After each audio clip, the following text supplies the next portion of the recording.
Let me ask you a serious question. Because we're serious. My mother will.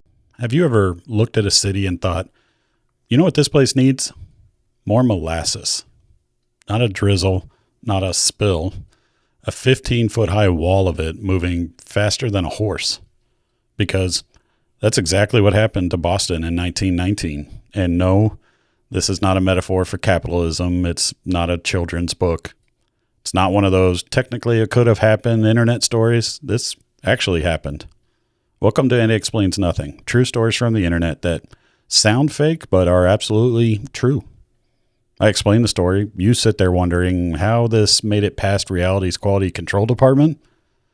Today's story includes zero warning, zero safety regulations, and 2.3 million gallons of molasses, which means an entire city once lost a physical fight to syrup.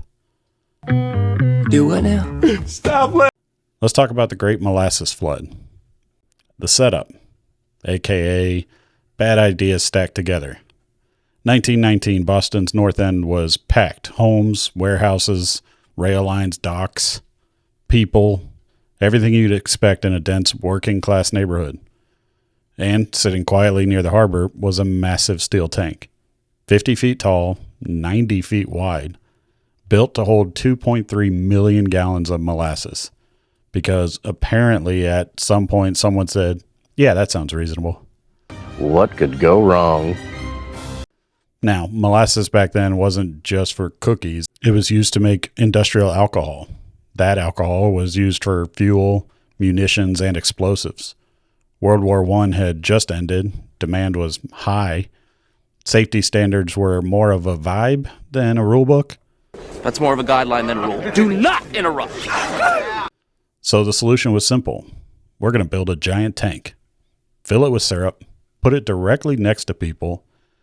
What could possibly go wrong? The leaking problem, solved with paint, obviously. Almost immediately after they finished, the tank started leaking. Constantly. Molasses would seep through the seams and drip down the sides, so much so that kids in the neighborhood would show up with cups and buckets to collect it, which tells you two things, I think. The tank was definitely not okay, and no adults stopped this. The company absolutely knew about the leaks. Their solution was not repairs, not reinforcements, not inspections. They painted the tank brown. It's covered in brown paint. I'll have to pay someone to scrape it off, won't I? So you couldn't see the molasses leaking out. And if that sounds like foreshadowing, congratulations, you are smarter than the people in charge. January 15th, 1919. Boston had experienced a quick temperature swing, warm then suddenly cold. Steel expands when it's warm and contracts when it's cold. This matters. Around 12:40 p.m., people nearby heard a sound, a deep rumble, a roar, like metal tearing itself apart. And then the tank failed. Not slowly, not politely, not in a way that allowed anyone to rethink their life choices. It just burst. Well, that's not good. And when 2.3 million gallons of molasses suddenly become free range, they don't gently spill. They move. A 15-foot high wave of molasses blasted through the streets at roughly 35 miles an hour, which is faster than a person, faster than a horse, and significantly faster than common sense, apparently. Buildings were knocked off their foundations. Steel beams were bent. Railroad tracks were ripped up out of the ground. People were hit, swept away, and buried by molasses. Say that out loud and really sit with it. It's ridiculous. Why this was so horrifying and so stupid? Molasses is not water. It's thick. It's sticky. It clings to things. Once people were caught in it, moving pretty much became impossible. Every struggle just made it worse. Some victims drowned because they couldn't lift their heads. Others were crushed by debris carried in that wave. Some were pinned against walls as the molasses hardened around them. Firefighters attempted to rush in. They immediately got stuck, Police rushed in, also stuck. Horses pulling wagons were trapped so badly they had to be euthanized on the spot. And here's the fun detail no one enjoys. Cold weather makes molasses thicker. January. Boston. Boston, y'all fun bunch of mother. By nightfall, parts of the city were basically glued together, which is not a phrase you ever want associated with urban planning. The aftermath, aka cleanup from hell. When the flow finally stopped, the city looked unreal, to say the least. So again, what the hell happened? Buildings collapsed, cars wrapped around trees, steel twisted like ribbon. 21 people were dead. More than 150 were injured. Some bodies weren't recovered for days. One was found weeks later. Cleanup crews tried everything. Saltwater hoses to thin the molasses. Sand spread everywhere for traction. Workers shoveling it by hand.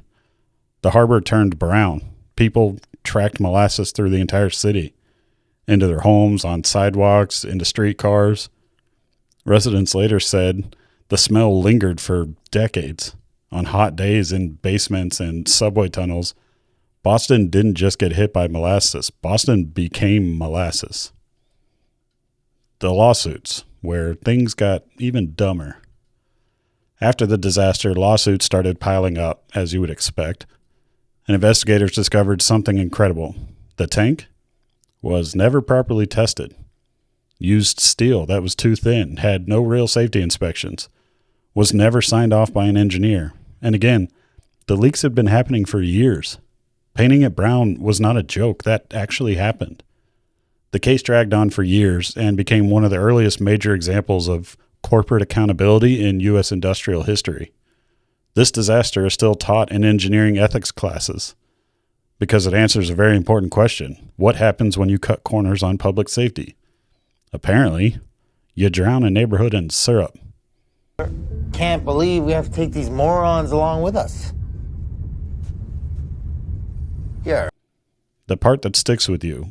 No pun intended. Oh, pun fully intended. There was no evil mastermind, no dramatic countdown, no villain speech, just shortcuts and negligence. And the assumption that it'll probably be fine until it absolutely wasn't.